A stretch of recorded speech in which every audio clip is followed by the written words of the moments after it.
भुवनेश्वर नूआदिल्ली रे आयोजित जातीय स्तरीय सरस मेला 2025 उद्यापन अवसर में हस्ततंत स्टल वर्ग संबलपुर जिलार माँ गजलक्ष्मी स्वयं सहायता गोष्ठी सदस्या श्रीमती सीमा मेहर तृतीय स्थान ग्रहण कर पुरस्कृत होती। जातीय स्तरीय उपलब्धि पर माननीय उपमुख्यमंत्री श्रीमती प्रभाती परिड़ा सोशल मीडिया माध्यम श्रीमती मेहर सहित गोष्ठीर समस्त सदस्या मिशन शक्ति विभाग, ओडिशा जीविका मिशन, हस्ततंत और बयनशिल्प विभाग और संबलपुर जिला प्रशासन को शुभेच्छा जणाइछन्ति।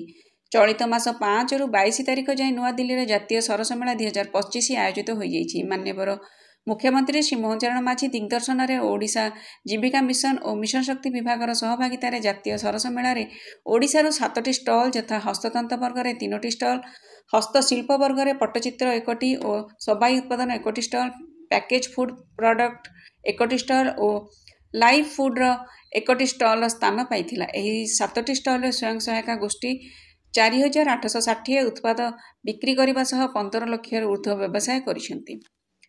समृद्ध ओडिशारू रजत महापात्रଙ୍କ रिपोर्ट।